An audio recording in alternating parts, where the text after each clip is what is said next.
Ang pulong sa Dios buhi ug nagalihok nga gamhanan. Labi pang mahait sa espada nga duhay sulab. Ug modulot ngadto sa gitagbuan sa kalag ug espiritu, sa mga lutahan ug sa mga kauyukan, ug motugkad sa mga nauna ug katuyuan sa kasing-kasing. Ang tibuok nga kasulatan gipaginhawa sa Dios ug may kapuslanan alang sa pagpanudlo, alang sa pagpamadlong, alang sa pagpanulid ug alang sa pagmatuto sa pagkamatarong, aron ang tao sa Dios mamahingpit, masinangkapan alang sa tanang maayong buluhaton. Your word is a lamp unto my feet and a light unto my path. And the gospel must first be preached to all the nations. Faith cometh by hearing, and hearing by the word of God. Blessed is the man who does not walk in the counsel of the wicked, or stand in the way of sinners, or sit in the seat of mockers. But his delight is in the law of the Lord, and on his law he meditates day and night. He is like a tree planted by streams of water, which yields its fruit in season, and whose leaf does not wither. Whatever he does prospers. The harvest truly is plenteous, but the laborers are few.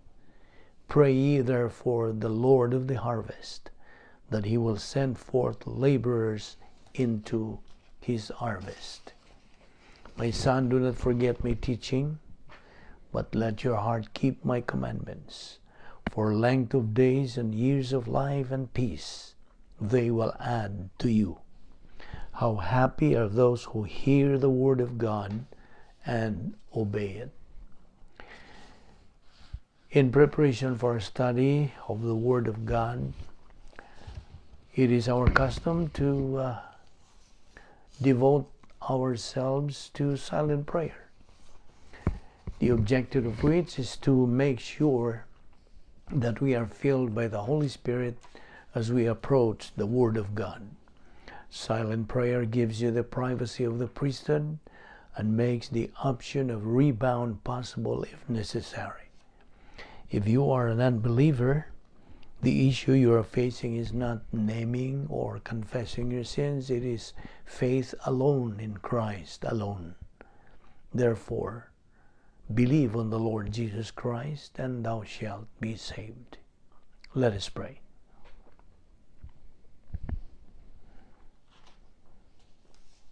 Father, we thank you that we can gather ourselves again together today to worship you, to study your word, and to focus our attention on your word that teaches us as to who and what you are. That the only thing that matters in our life is to be oriented to your grace, to be oriented to your plan for our life, because apart from it, there is no stability, there is no happiness, and no meaning in life. It is only when we are oriented to your plan, beginning at the cross, that we can have an understanding our reality and our purpose in our destiny in life and what you are doing in our life. So, Father, as we worship you, we pray that God, the Holy Spirit, will enlighten us, challenge us, and make these things a blessing to us. This we ask in Jesus' name. Amen. Well, we are here once again.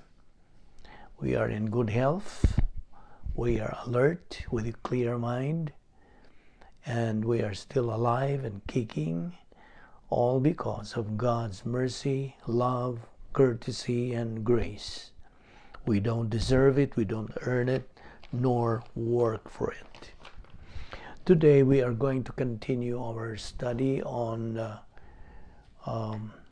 the book of Genesis, the creation account of Genesis.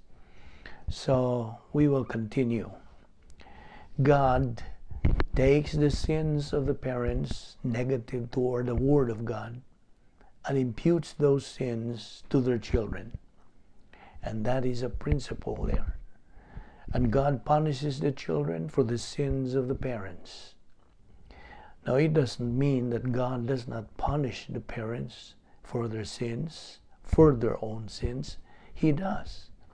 But the children imitate the evil of their parents. And therefore God punishes the children for the same sins that their parents were punished for. It's called imputation through imitation.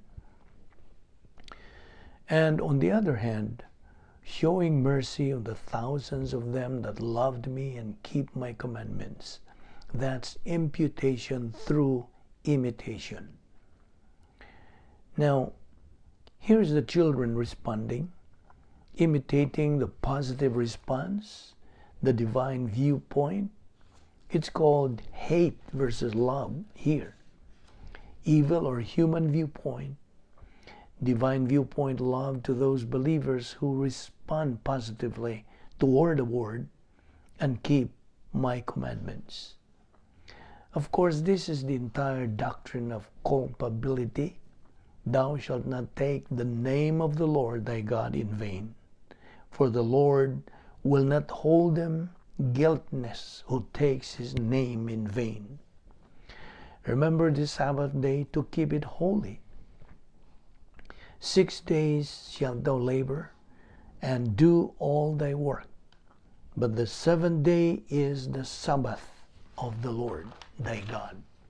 In it thou shalt not do any work, you, nor your son, nor your daughter, nor your manservant, nor your maidservant, nor your cattle, nor your stranger that was in your gates.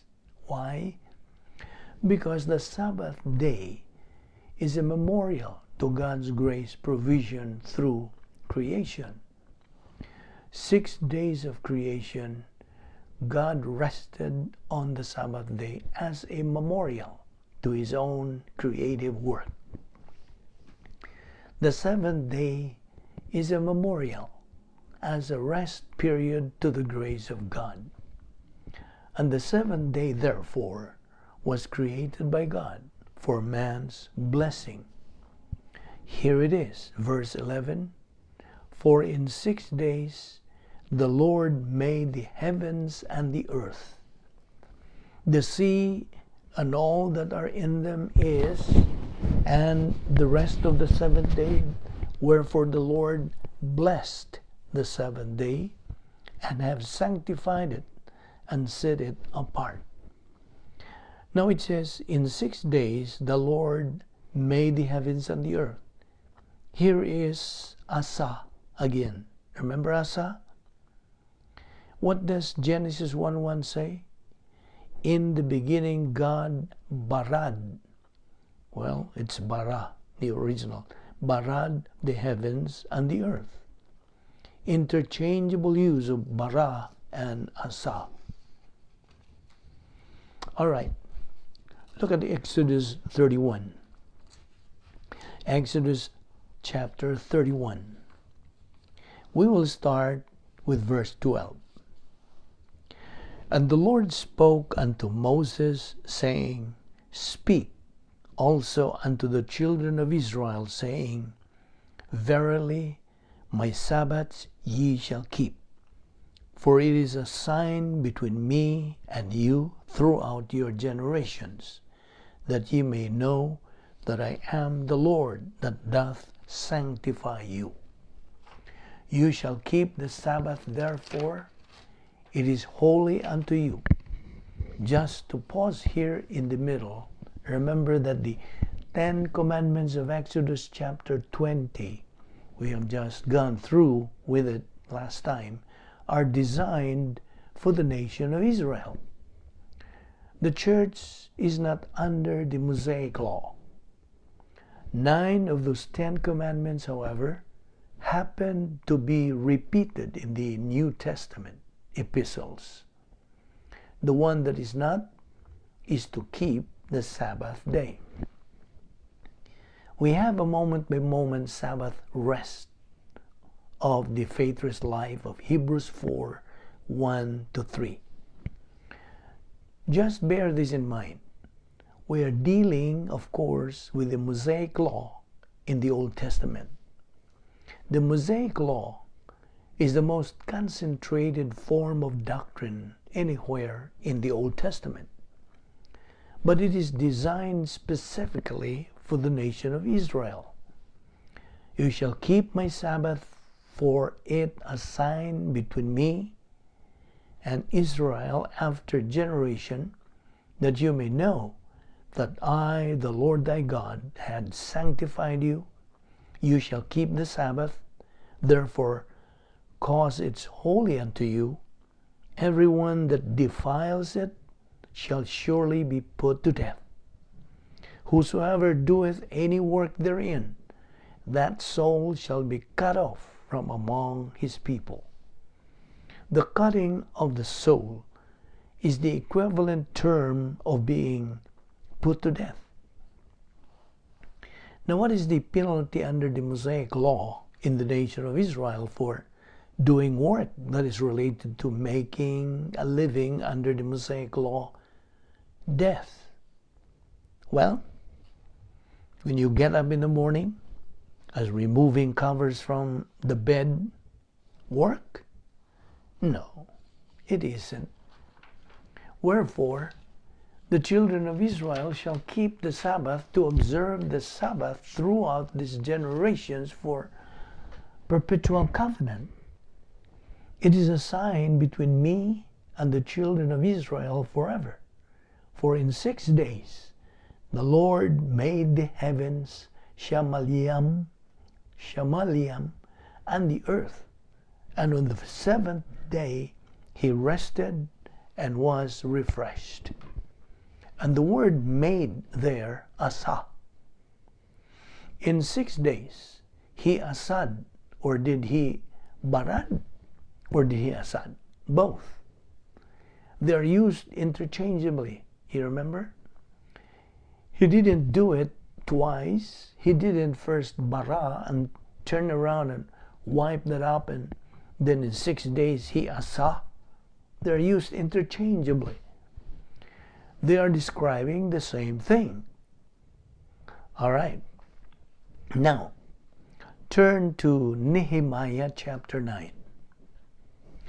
Nehemiah chapter 9.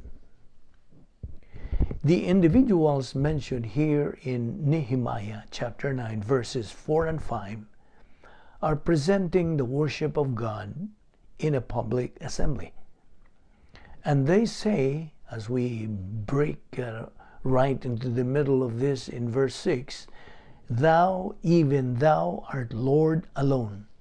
Thou hast made heaven, the heaven of heavens, with all their host, the earth, and all things that are therein, the seas, and all that is therein, and thou preservest them all, and the host of heaven worship thee.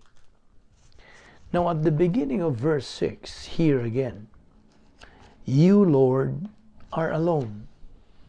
You have made the heavens and the heaven of heavens. What's the word for made? Cal, perfect, indicative, second, masculine, singular of asa, describing the same thing. So, the first thing that we have here is the interchangeable use of bara and asa. And especially in Exodus chapter 20, in 6 days God made the heavens and the earth. In 6 24-hour periods.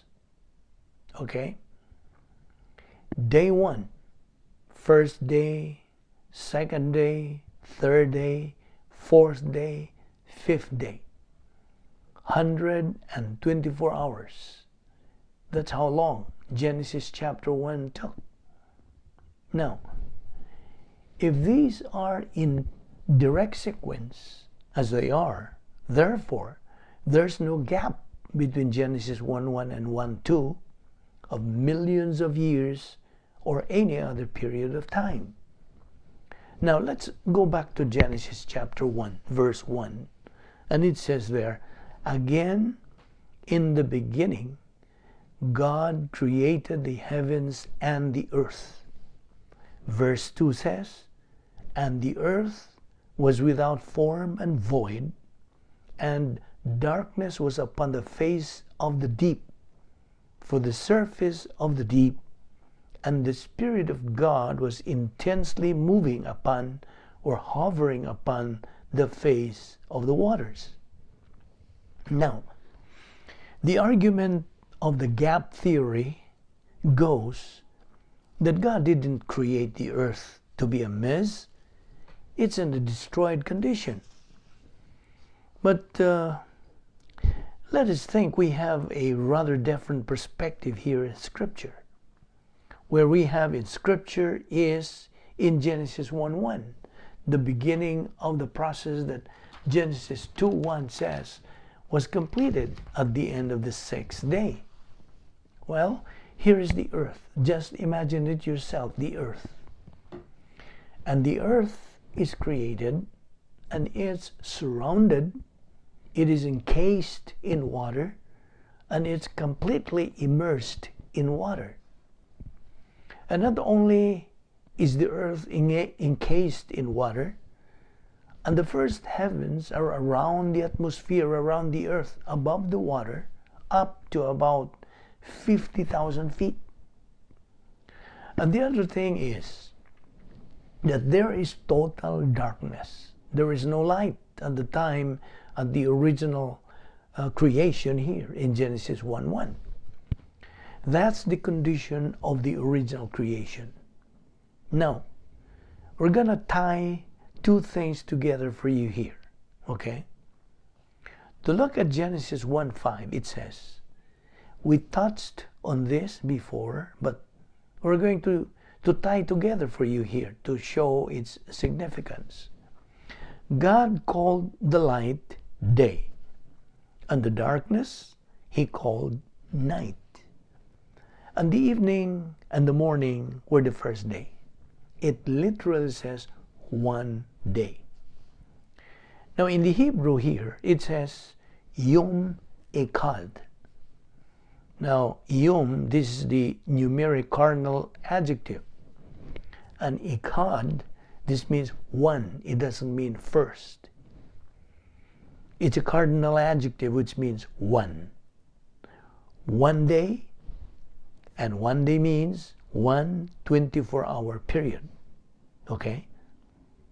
And what's telling us is that everything that happens between Genesis 1:1 and 1:5, as we have the verse differentiation, everything that happened within this period happened in the first 24 hours, including the creation of the heavens and the earth, in the condition in which they were originally created.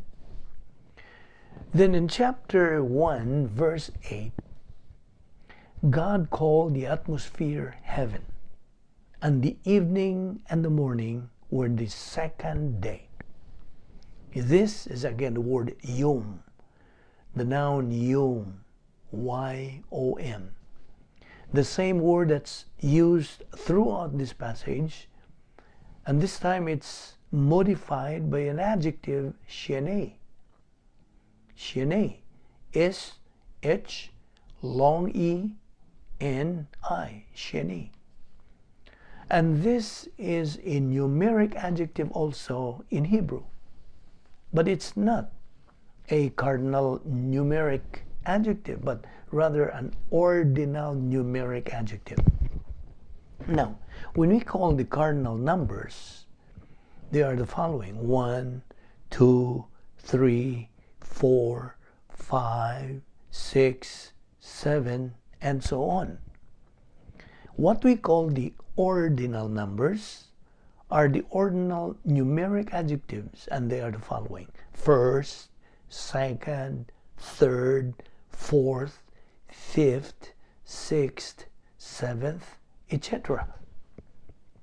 So, this is events that took place in Genesis 1, verses 5, 6 through 8. That's the second day. Now, if this is the second day, I wonder which day is the first day. The answer is the one on Genesis 1 through 5. And everything that took place on the second day as described in verses 1 through 8, just as everything that took place on the first day is described in verses 1 through 5. Everything. So that Genesis 1:1, the creation of the heavens and the earth, and what follows in Genesis 1:2, which again says, the earth was without form and void, and darkness upon the face of the deep, also took place on the first day. And we're gonna show you in a moment that there is no divine judgment at all involved, but rather when the earth was created, it was created encased in water and in total darkness. There was no light in the original creation. So that as Genesis 2:1 says, at the end of the sixth day, the process that God began in Genesis 1:1 was completed. It was started in Genesis 1:1. It was completed in Genesis 1:31. It's a process. Everything was not created in a moment of time, though God could have done it that way. And if God could have done it that way, Adam could have said to Eve, or Eve could have said to Adam, "What did you do yesterday?" "I don't know." "What's yesterday?" "I don't recall yesterday." "What did you do yesterday?" It's funny, I can't recall it either. Now, in Genesis 1, verse 13, the evening and the morning were the third day. Again, the word yom, a noun, is used. Shalishi. Shalishi. S-H-A-L, long I, S-H. Long I. Shalishi. Okay? Now that's verses 9 through 13. And in verse 19, we have the fourth day, Rabi'i. Rabi'i, R-A-B, long I, Rabi'i, fourth day. Okay? The one we just said, Shalishi, was the third day. And this time, Rabi'i, the fourth day. And so, on the fifth day and the sixth day, so that what we have here, the way this is set up, and it's a chronology that's established, looks like this. There is the second day, here is the third day, here is the fourth day, here is the fifth day, here is the sixth day, and here is the seventh day. Rest takes place on the seventh day. Genesis 2, 1-3. Here is where rest occurs, where God stopped working. Now for 6 days, here is where creation occurs. It's a process, begun in Genesis 1:1 and finished Genesis 1:31. Now the 1 day means this first day. 1 day here is a 24-hour period, and the same thing is true on the second day. It's a 24-hour period. The third day is a 24-hour period. The fourth day is a 24-hour period. The fifth day is a 24-hour period, and the sixth day is a 24-hour period. And there's an interchangeable relationship here between the cardinal adjective 1 and the ordinal adjectives, second, third, fourth, fifth, and 6th. Now the reason that God in Genesis 1:5, God the Holy Spirit had Moses write one day, is because it's saying these first events from evening to morning, covering a 24-hour period, that's one day. That's one 24-hour period. And it's the same length of day. Second day, third day, fourth day, fifth day, the 6th day. They're all 24-hour period. Okay? So that as they are delineated in the various verses, the sequence of verses throughout the chapter, all of them are 24-hour periods. But different things happened on these 24-hour periods. This is one day. That is one day. This is one day. This is one day. That's one day. Now, if verses 6 through 8 is the second day, and 9 through 13 is the third day, and so on through the chapter, then we want to know what day is the first day. That's the first day, but it's not stated that way. And it's not stated that way because he wants to let us know it's a 24-hour period, you see. As we designate hours today, so everything therefore that happened in Genesis 1:1 through 5 took place in the first 24-hour period. Now, to show you the next step in progression of significance of this, verse 2 says, "And the earth was without form and void, and darkness was upon the face of the deep. And then the Spirit of God was intensely hovering upon the face of the waters." Now, verse 2 starts with what we call in Hebrew a simple wow. And when there is a simple wow, this is, by the way, a conjunction which means and in Hebrew. We transliterate it this way, wow. And ha'aretz, ha'yutha, a cal perfect indicative third feminine singular form from the verb haya. Haya, H-A-Y-A-H. This is a verb that means to be or to exist. It is in Greek the direct equivalent of the verb aimi. For those of you who are familiar with the Greek language, that's it. The earth was tohu wa bohu.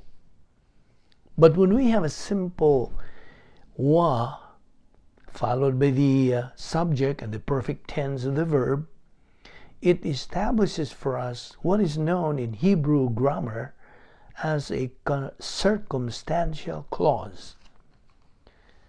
And the circumstantial clause is a clause that describes the circumstances in which the previous independent clause are existing.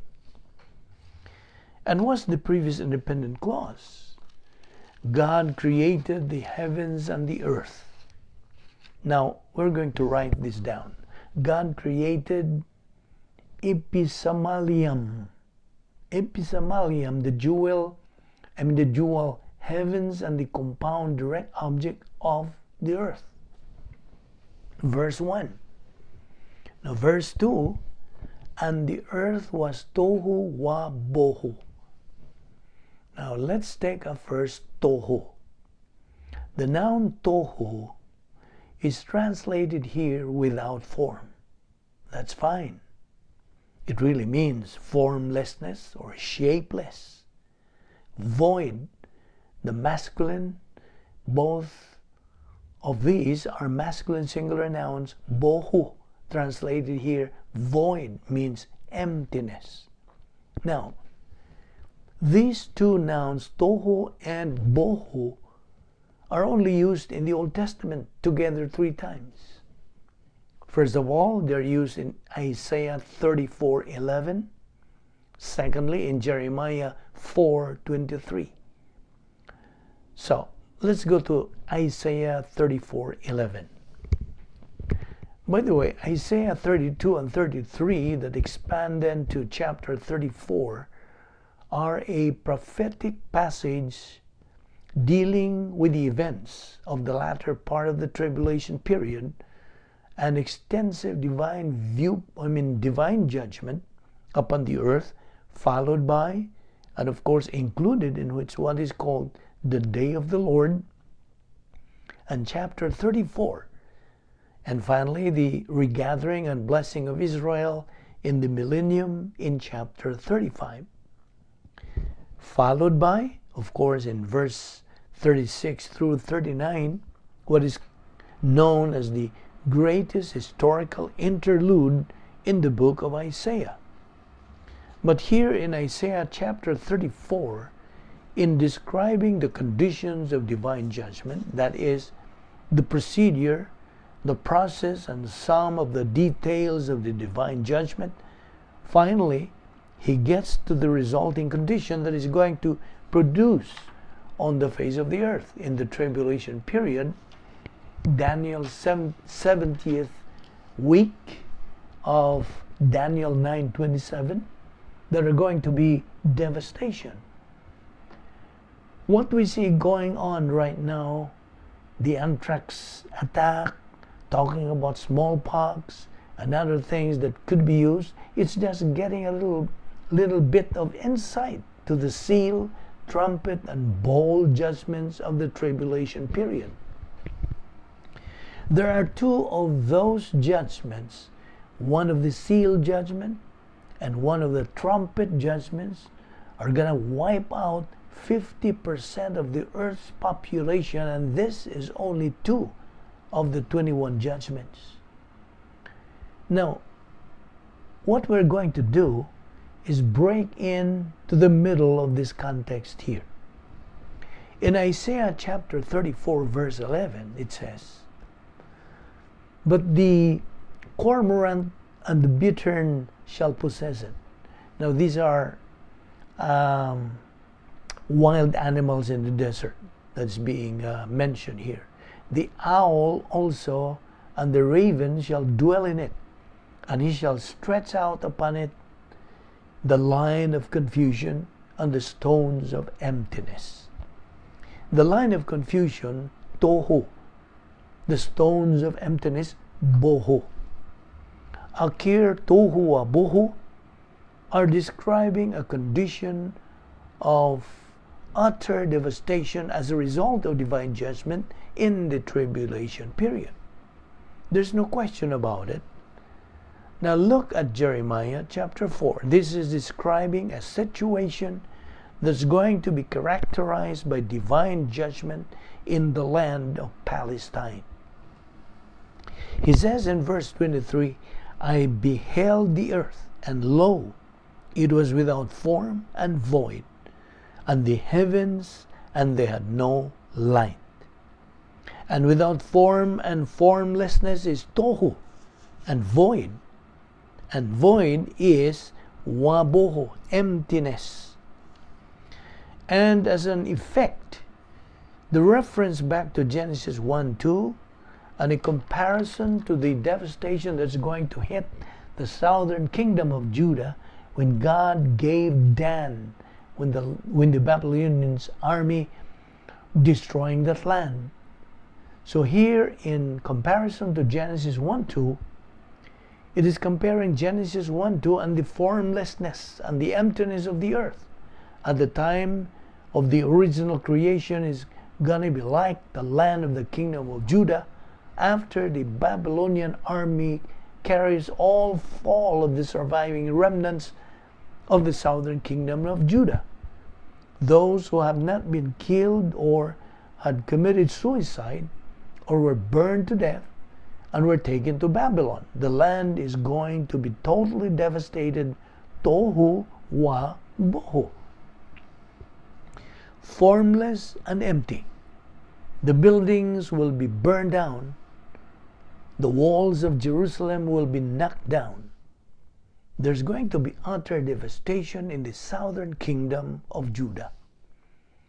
So that both in Isaiah 34:11 and in comparison Jeremiah chapter 4 verse 23, here are describing conditions of divine judgment. Now the third place where tohu wa bohu are used together in the Old Testament is back in Genesis 1:2. So let's go back to Genesis 1:2. Verse 2 says, the circumstance in which the earth was originally created was tohu wa bohu, formlessness and emptiness and koshak. Darkness was upon the face of the deep. Now remember, the earth is in a given condition. The earth was encased in water. When the earth was created, when the heavens were created in Genesis 1:1, we have to think about this logically. It is logically true that they're either created in the condition of light or in the condition of darkness. There's no third possibility. And what provides light for the earth is the sun, right? It's the sun that provides light for the earth, 93 million miles away. So the earth was created in darkness. That's what Koshak is telling us too. Darkness was upon the face of the deep, and the Spirit of God was intensely hovering upon the face of the waters. So, what does God do about this in verse 3? Now remember this.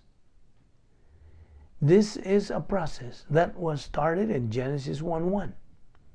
And Genesis 1:2 says, 2:1, it was finished at the end of the sixth day. Verse 3, God said, let there be light. He speaks to indicate the fact that there is a plan in place and that he follows the pattern of the plan. God said, let there be light, and light proceeded to exist, and God saw the light, and it was good. And God divided the light from the darkness. Now, why did God divide the light from the darkness? And where is this light divided from the darkness? So what God does to divide the light from the darkness refers to its relationship to the earth. And verse 5 says, and God called the light day, not on the sun, but when we're exposed to the sun, we're burnt up fast. We vaporize. So God called the light day, yom, and the darkness he called night. Now, the daylight portion of the day is called what? Day. And the dark portion of the day is called night. So, again, as we have previously covered, the word day is used in two ways. The first time it's used for the daylight portion of the 24-hour cycle on the earth. And the second time, in verse 5, it's used for the entire 24-hour cycle. God called the light day, and the darkness called night. And the evening and the morning were one day, one 24-hour period. Now, verse 2 is a circumstantial clause. It describes the condition and the circumstances already existing at the time of the principal actions specified by the verb of the main clause. And therefore, Genesis 1:2 shows the condition of the earth as it originally came into existence. From the divine creative action of God in Genesis 1:1, and not from some cataclysmic judgment or devastating ruined nation. And God does create the light, but he still doesn't care of the waters around the earth. And we will advance on that next time. Now, this is important to understand because as we saw from Job 38:7, when God was doing this, all the sons of God called Beni Elohim are rejoicing at this creative action of God.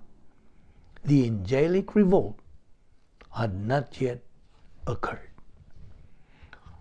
We will continue next time on this with your heads bowed and your eyes closed. Let us dedicate the closing moments of our Bible study to those of you who are without Christ, without hope, and without eternal life. Now this is a moment in your life, no matter what you think, no matter what you believe. It is a moment of consideration. It is a moment to put everything out of your mind. Think about the Lord Jesus Christ. Think about His person. What does all this mean? What is Christianity? Christianity is Christ. It's a relationship with God through Christ. There's only one way to have that relationship. The scripture says, believe on the Lord Jesus Christ, and thou shalt be saved. Works, all the works that you can do have nothing to do with your relationship with God. Why? Because you are a sinner. Because you are not perfect as God is perfect. Because His perfect righteousness has to reject unrighteousness, and you are unrighteous.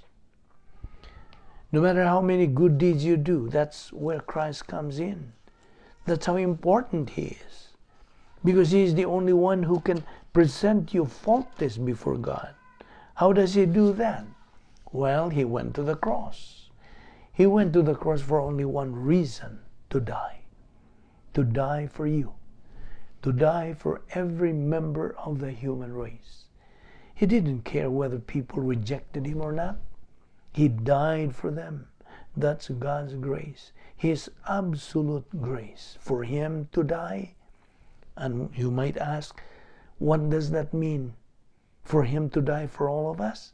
That means that while He was hanging on the cross, God the Father imputed all our sins, all the sins of mankind to Christ. He took all of your sins upon Himself. And when He did that, He paid the penalty for all of those sins. He paid the penalty demanded by God for sin. Sin is spiritual death. Jesus Christ died a substitutionary spiritual death so that we don't have to.